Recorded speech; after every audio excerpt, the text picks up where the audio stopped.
something changed, but not all at once. It started small. Late replies, short answers, that slight pause before saying I love you, like something didn't feel the same anymore. At first, I ignored it. I told myself maybe he's stressed, maybe I'm overthinking. Because when you love someone, you don't want to believe they could hurt you. But then the nights got longer. He started coming home late, again and again. And every time I asked, the answers were ready. Work was busy. Traffic was crazy. Maybe I was overthinking, but my heart wasn't guessing. It was noticing. Then came the phone. Always face down, always on silent, always more important than me. And that's when I felt it. That quiet voice inside me saying something is wrong. Then one day, it happened. His phone was right there, unlocked. I didn't want to check, but I did. And in seconds, everything changed. A name. Not mine. Messages, soft, late night, intimate.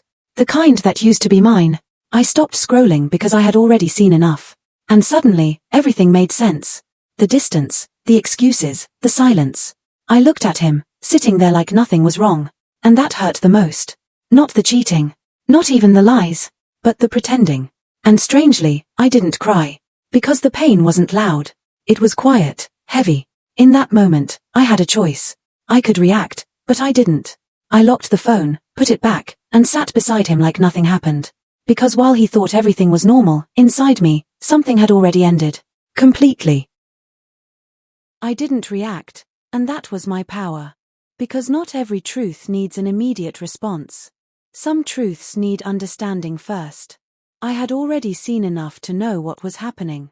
But instead of breaking down, I chose to step back. Not to ignore it, but to see it clearly. I stopped asking questions. Stopped checking his phone. Stopped expecting honesty from someone who was already lying. Instead, I started watching. His behavior.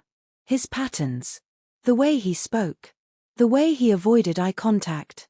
And the more I observed, the clearer everything became.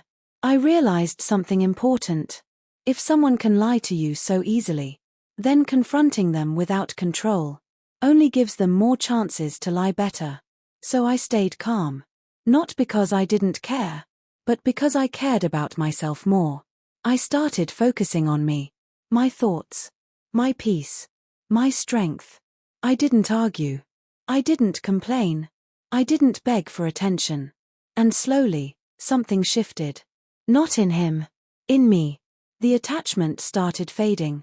The emotional dependence started breaking. And for the first time, I wasn't afraid of losing him. Because I had already started finding myself again. And that's when I understood. Silence is not weakness. Silence is observation. Silence is control. Silence is preparation. I wasn't ignoring the problem. I was preparing for the moment. I would face it. Without emotions controlling me. Because when you react in pain, you lose power. But when you respond with control, you take it back. And I wasn't ready to confront him yet. Not because I was scared, but because I wanted to be strong enough to walk away if I had to, without breaking. Something changed again, but this time, it was me. I stopped reacting the way I used to. I wasn't waiting for his messages anymore. I wasn't checking if he noticed me. I wasn't trying to fix what I didn't break. And slowly, I started pulling back. Not in a dramatic way. Not to prove a point.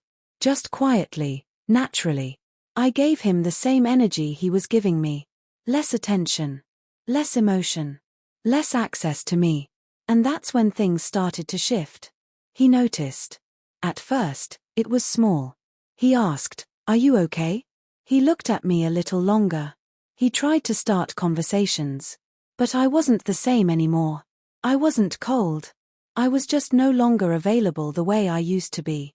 Because once you see the truth, you can't go back to pretending. I started focusing on myself. My routine. My goals. My peace. I spent more time alone. And instead of feeling lonely, I felt stronger. Stronger than I had felt in a long time. Because I wasn't depending on him anymore. To feel valued. And that changes everything. He could feel it. The distance. The silence. The difference. And for the first time, He was the one unsure. He was the one trying to figure me out. But I didn't explain anything. Because I realized something powerful. When you stop chasing, people notice. When you stop reacting, people question. And when you finally choose yourself, everything shifts. I wasn't playing games. I was protecting my energy. I was taking back control. Because love should never make you feel small. And I was done shrinking for someone who couldn't even be honest with me. This wasn't revenge. This was awakening. And once you reach that point, there's no going back. I didn't plan the moment. But I knew it was time. Not because I needed answers. But because I was ready to face the truth. Without breaking. So one day, I looked at him and said it. I know. That's it. No shouting. No accusations. No emotions taking over. Just 2 words. And suddenly, everything changed. The confidence he had disappeared. The calm he carried faded. For the first time, he didn't have control of the situation. He started talking, explaining, defending, trying to fix what was already broken.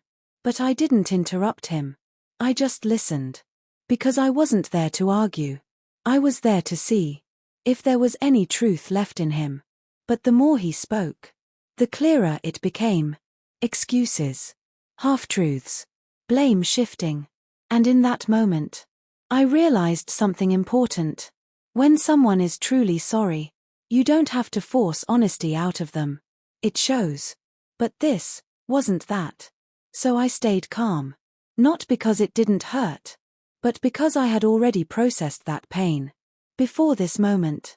And that's why I didn't cry, didn't beg, didn't ask him to stay. Because I wasn't afraid anymore. I wasn't afraid of losing him. I was afraid of losing myself. And I had already come too far to let that happen. He kept talking, waiting for a reaction. But my silence said everything. Because sometimes, the strongest response is no response. I didn't need to prove anything. I didn't need to fight for respect. Because if respect has to be forced, it was never real. And in that moment, the power had shifted completely. Not because I won, but because I was no longer willing to lose myself for someone who had already chosen to lose me. After that conversation, everything became clear.